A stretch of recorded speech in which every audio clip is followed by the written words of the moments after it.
हमारे मुक्ति के द्वार और सनातन के चट्टान, दया का भंडारी,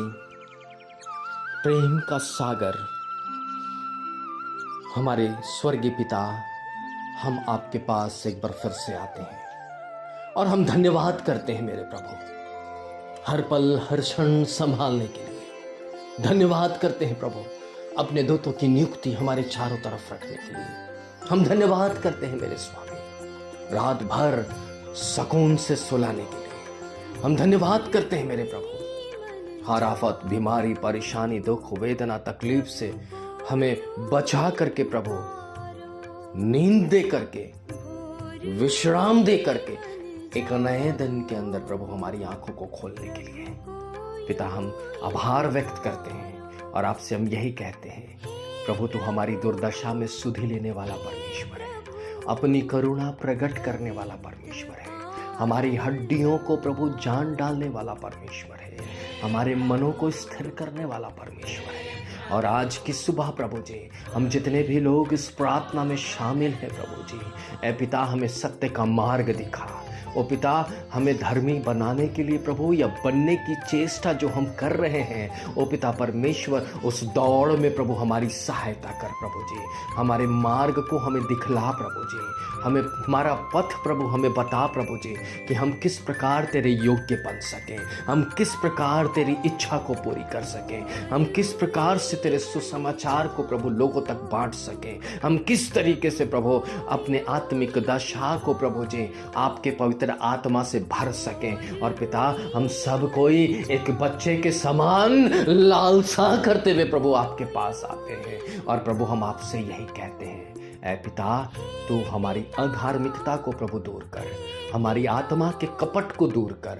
ईर्ष्या, द्वेष, जलन की भावना को दूर कर। और पिता हमें इस योग्य ठहरा प्रभु, ताकि हम आपके राज्य का विस्तार कर सकें। क्योंकि अगर हम ऐसा करेंगे तो आपके आने का दिन निश्चित हो जाएगा। जब हम ऐसा करेंगे प्रभु जी, तो जैसा वचन कहता है कि जब तक हर एक कान प्रभु यीशु मसीह उद्धारकर्ता के बारे में ना सुन ले, तब तक परमेश्वर के पुत्र का आना अनिश्चित है। इसलिए प्रभु जी, हम प्रार्थना करते हैं, हम निवेदन करते हैं, हम सबों को इस योग्य बना, हमें हमारी आशा के अंगीकार को प्रभु दृढ़ता से थामे रखने के लिए प्रभु आपकी प्रतिज्ञा में हमें जीवित रख प्रभु जी। पिता परमेश्वर, हम निढल ना पड़े, हम पिता सुस्त ना हो, पिता हम सोते ना रहें, बल्कि प्रभु हम जागते रहें और प्रार्थना करते रहें, ताकि परीक्षा में ना पड़े। क्योंकि प्रभु दिन बुरे हैं, क्योंकि प्रभु हर तरफ अराजकता है, लड़ाई है, युद्ध है, मारामारी है, प्रेम खत्म हो चुका है, असंयमता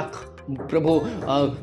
शरीर के अंदर विकराल परिस्थिति को जन्म दे चुकी है, लोगों के अंदर की धीरज खत्म हो चुकी है। और पिता, लोग स्वार्थी हो गए हैं, हठधर्मी हो गए हैं, और प्रभु जी व्यभिचार और प्रभु जी विभिन्न प्रकार के दुर्वासनाओं को करके प्रसन्न होते हैं, क्योंकि उनका मन हठीला हो चुका है। इसलिए पिता परमेश्वर, हम आपसे प्रार्थना करते हैं कि हम जो कुछ भी करें वो परमेश्वर के द्वारा होकर के करें, आत्मा में होकर के करें, और बुराइयों से विमुख होकर एक आत्मिक सुदृढ़ता को प्राप्त करें। पिता, हमारा धन संपत्ति, जायदाद, बाल बच्चे, परिवार, सब तो प्रभु स्वामी तेरे हाथों की रचना है। और पिता, हम तो केवल एकमात्र प्रभु आपके उस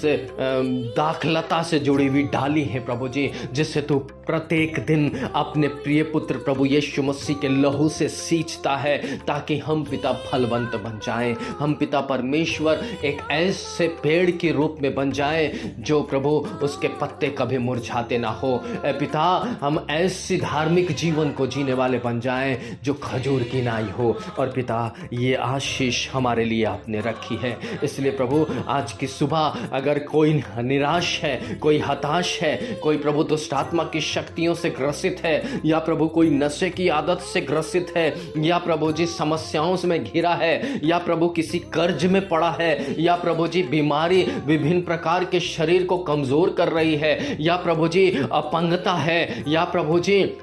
मन घबराहट से भरा है, या प्रभु जी किसी तरीके से प्रभु हमारे घर के अंदर प्रभु जी लड़ाई झगड़ा और विवाद है, या पिता परमेश्वर हम अशांति को महसूस कर रहे हैं, ऐसी सारी दशा यीशु के नाम से कमांड किया जाए। पिता वो सारी बातें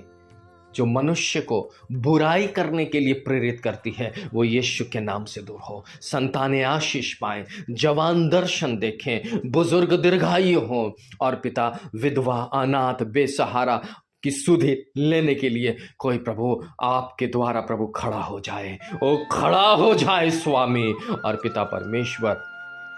हम सब यही कहें, हम सब यही मांगें, और यही मांग है प्रभु कि हम आपके सामने प्रभु धीरज से बाट जोहने वाले बन जाएं, क्योंकि पिता जब तू आएगा तो हमारा न्याय होगा, जब तू आएगा तो हमारा हिसाब होगा, और प्रभु जीवन की पुस्तक खोली जाएगी, और पिता हमसे आप पूछेंगे कि क्या तूने छोटे में से छोटे किसी एक के साथ भी किया या नहीं किया। और प्रभु जैसा आपके वचन में लिखा है कि अगर तुम में से कोई भी छोटे में से छोटे किसी एक के साथ भला करते हो वो मेरे साथ करते हो। सो पिता परमेश्वर हमें इस योग्य बना प्रभु कि हम आपके दासों के लिए कुछ कर सकें, ओ प्रभु जी आपकी सेवकाई के लिए कुछ कर सकें, ओ प्रभु प्रार्थना की लौलीनता में रह सकें, उपवास के साथ प्रभु आपके राज्य के विस्तार के लिए प्रभु हम मांग कर सकें, क्योंकि प्रभु खेत पक चुके हैं, मजदूर कम हैं, और लिखा है कि मजदूर भेजने वाले से प्रार्थना करो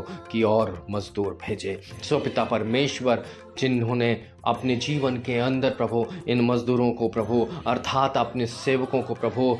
आशीष देने के लिए ओ प्रभु ठहराया है आपने, उनके लिए हम यही कामना करते हैं। पिता हम आपसे यही कहते हैं आज के इस सुबह में हर एक जन जो अपने सरों को झुकाकर आपसे अपनी कामना इच्छा और प्रार्थना रख रहा है यीशु मसीह के नाम से सुनी जाए, और विनती को उद्धार करता मुक्तिदाता के नाम से ग्रहण कर और हमें उत्तर दे। आमीन, आमीन और आमीन।